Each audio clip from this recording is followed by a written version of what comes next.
একটি বুনো গাছ এমন গাছ যা হয়তো গ্রাম বাংলার অনেক বাড়ির আশেপাশের আগাছাতেই জন্মেছে, কিন্তু গাছটিকে দেখলে চিনবেন।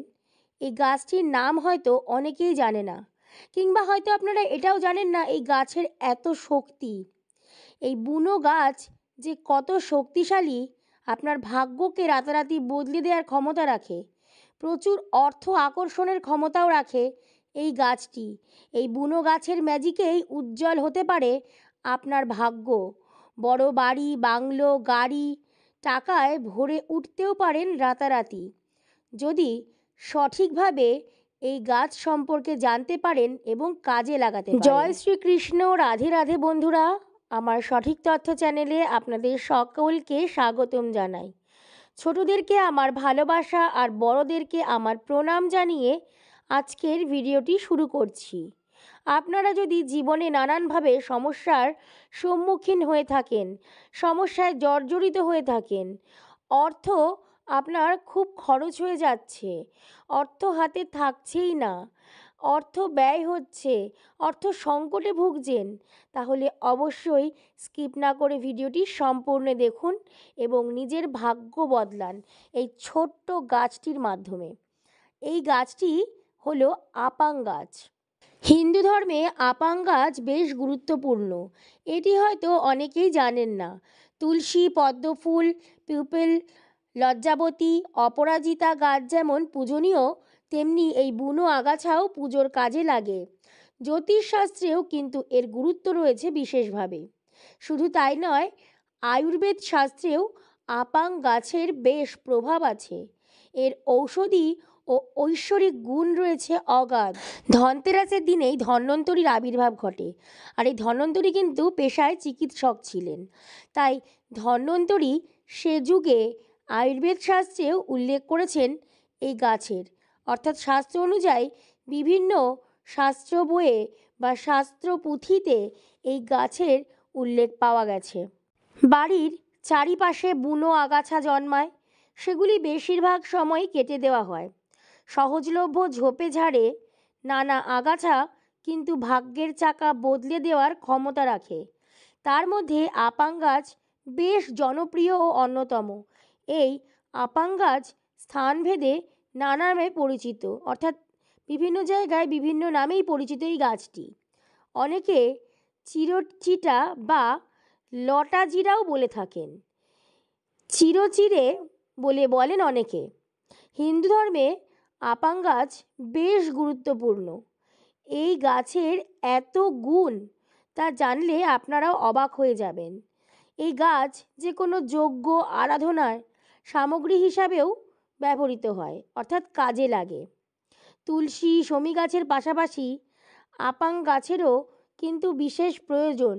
জ্যোতিষশাস্ত্র মতে এই গাছের বেশ কিছু প্রতিকার মেনে চললে ভাগ্যে উজ্জ্বল হবে, ভাগ্য উন্নতি হবে, ভাগ্য পরিবর্তন হবে রাতারাতি। জীবনের পথেও আসবে সাফল্য ও উন্নতি।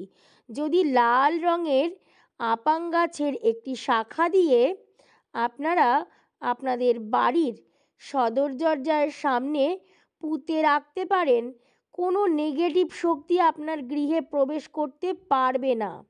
এই গাছের এত গুণ, জীবনে সাফল্য আসবে এই গাছের ব্যবহারে।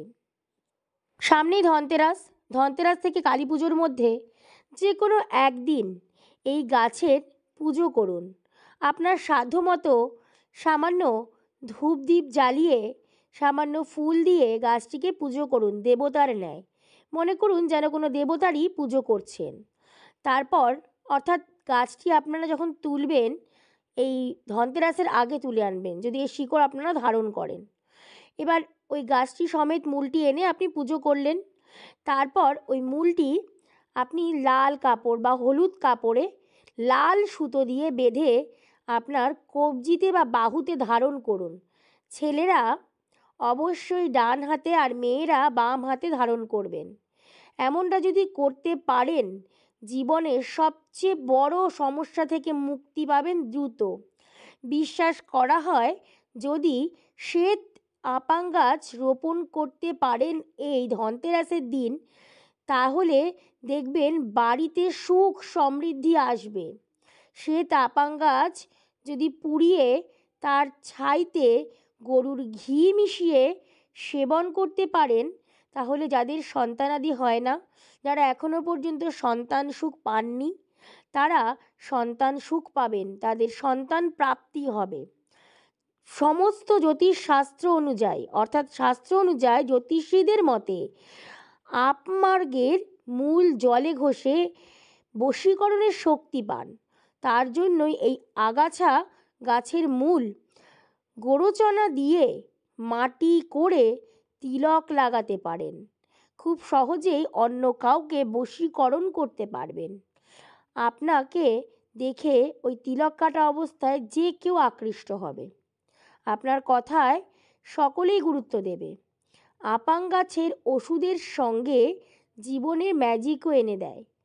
রবিবার, যে কোনো রবিবার পুষ্য নক্ষত্র তিথিতে এই গাছের মূল গর্ভবতী মহিলারা কোমরে শক্ত সুতো দিয়ে বেঁধে রাখা অত্যন্ত শুভ বলে মনে করা হয়। অর্থাৎ যারা গর্ভবতী তাদের ক্ষেত্রে বলা হচ্ছে। এর প্রভাবে গর্ভবতী মহিলার শরীরের উপর দারুণ প্রভাব পড়বে। শরীর ও মন সুস্থ থাকবে, আনন্দে ভরপুর থাকবে। বাড়ির কারোর কুদৃষ্টির কোপে পড়লে বা বিবাহ চূড়ান্ত হয়ে যাওয়ার পরেও ভেঙে গেলে পঞ্চপ্রচার সহ আপাং গাছের মূল পুজো করে ডান বাহুতে পড়তে পারেন।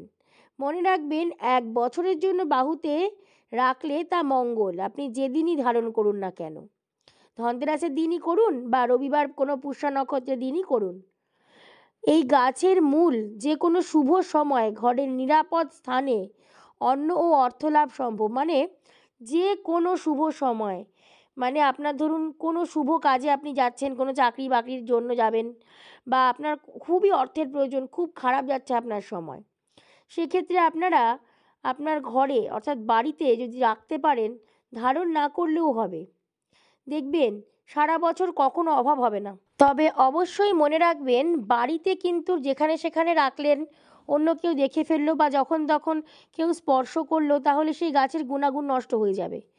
গাছটি আপনারা বাড়িতে আনলেন, আপনার খুব খারাপ সময় যাচ্ছে, ধনতেরাসে এই গাছের শিকড় নিয়ে এলেন, এবার ওটিকে আপনারা পুজো করলেন দেবতার ন্যায়, তারপর আপনার বাড়ির ঈশান কোণে পুঁতে দিন।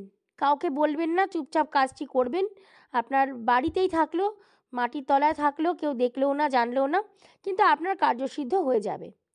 আর তো বললাম, আপনারা যদি এই শিকড়টি ধনতেরাসের দিন ধারণ করতে পারেন, তাহলে খুবই শুভ ফল পাবেন। এবার বলি এই শিকড়টি কিভাবে আপনারা ধারণ করবেন। 29শে অক্টোবর সকাল সকাল স্নান সেরে নেবেন। তারপর আপনারা এই গাছের মূলটি সংগ্রহ করবেন। যদি আগের দিন সংগ্রহ করে রাখতে পারেন সেটিও ভালো, মানে 28শে অক্টোবর ধনতেরাসের আগের দিন। তারপর দুপুর 12টার আগে, অবশ্যই মনে রাখুন, দুপুর 12টার আগে স্নান সেরে শুদ্ধ বস্ত্র পরে দেবতার ন্যায় পুজো করে কুবেরজি বা লক্ষ্মী গণেশের চরণে স্পর্শ করে লাল সুতো বা হলুদ সুতো দিয়ে, হলুদ কাপড়ে বা লাল কাপড়ে মুড়বেন, হলুদ সুতো বা লাল সুতো দিয়েও বাঁধতে পারেন বা হলুদ কাপড়েও মুড়তে পারেন। তবে যদি হলুদ কাপড়ে মোড়েন লাল সুতো দিয়ে বাঁধবেন, লাল কাপড়ে মুড়লে হলুদ সুতো দিয়ে বাঁধবেন। তারপর ভগবানের উদ্দেশ্যে আপনার মনস্কামনা জানিয়ে সেটিকে প্রণাম করে আপনি ধারণ করবেন। আর কিভাবে ধারণ করবেন, ছেলেরা কোন হাতে মেয়েরা কোন হাতে, সেটি তো বলেই দিলাম। কাজটি করুন অন্তরের বিশ্বাস ও ভক্তি দিয়ে। আশা রাখছি 100% সফলতা পাবেন, মনের সকল ইচ্ছা সকল মনস্কামনা পূর্ণ হবে। কমেন্ট বক্সে অবশ্যই জানাবেন কেমন লাগলো ভিডিওটি দেখে ভালো লাগলে লাইক কমেন্ট শেয়ার করে দেবেন। নতুন বন্ধুরা চ্যানেলটা সাবস্ক্রাইব করে দেবেন এই ধরনের আরও সঠিক তথ্য পাওয়ার জন্য। আজকের পর্বটি এখানেই শেষ করছি।